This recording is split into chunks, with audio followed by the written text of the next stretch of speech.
Ikaika's Hawaiian definition for that is it means strong. And the reason we named this line of paddles Ikaika is our goal when we designed them was we're trying to keep paddles out of the landfill. Basically, we want to make strong functional gear at a price point, and we want it to last. We don't want these when a kid grows up and is too tall for the paddle, we want him to be able to give it to his little sibling, or we want them to be able to sell it on eBay or something, you know, but what we don't want is we don't want it to be disposable. And really the inspiration for these paddles is Ivan Chenard from Patagonia. I went to listen to him talk about sustainability. I drove 350 miles to listen to him talk about sustainability, which is somewhat ironic, but the point is, even at lower end, we have to make good gear. And so that's what these paddles are about. The shafts are epoxy and either fiberglass and carbon fiber. And the blades, which is really the thing that we depart from the common carbon fiber paddle, is a material called CFRT, which is continuous fiber reinforced thermoplastic. Basically what we do is we're taking the fiberglass and the carbon fiber, and instead of using epoxy, we're using polypropylene. The reality is a carbon epoxy or a fiberglass epoxy product is actually a plastic product also.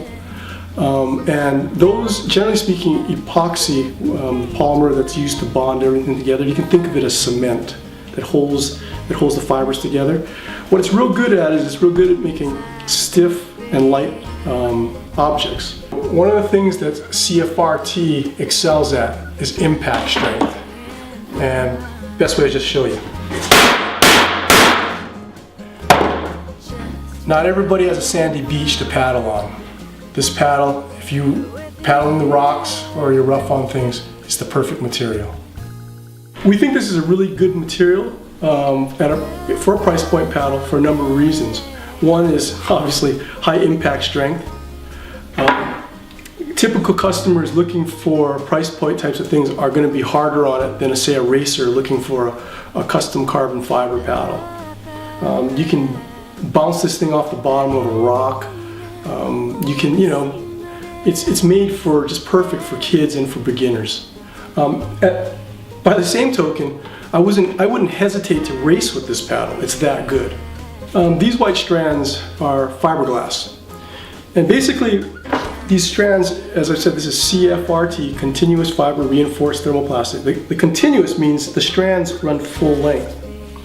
So basically, this is similar. This isn't the exact material, but this is fiberglass, and this is the strands that would be running inside of it. How this differs from other injected plastic parts is they don't have this continuous fiber. And the way to think about this is like the grain of a tree in wood, how strong that grain structure makes a very thin limb. You might ask, you know, why different sizes? And the first thing is, you know, personal preference. Some people like bigger paddles, some people like smaller ones. But generally speaking, the rule of thumb is the faster the craft moves, the bigger the paddle you can use. So, you know, and you hate to stereotype your customer by saying you're small, you need a small paddle. There's some small, fast people, and they're fully capable of using the larger paddle. But really, you're going to need to ask questions about to the customer what they're going to do with it, what's their level of fitness, and you're going to just have to make a guess at the recommendation. But generally speaking, big, strong, fast people use bigger blades, and smaller, slower people would use a small blade. But don't insult anybody when you're talking to them. Technique plays a large part in size of blades. If you have horrendous technique, you can use a gigantic blade because if you have no catch, you feel no resistance on your paddle. Whereas if you're a person who has tremendous technique, you can have a very small blade and you can set it in the water and it's just like setting concrete. Hey, you know, I'm talking about fiberglass and carbon fiber like everybody knows what the stuff is. Basically over here, this is fiberglass. And this has to be a unidirectional fabric. It means it moves in one direction. That's just like what our paddles have, our blades have. Fiberglass is good stuff.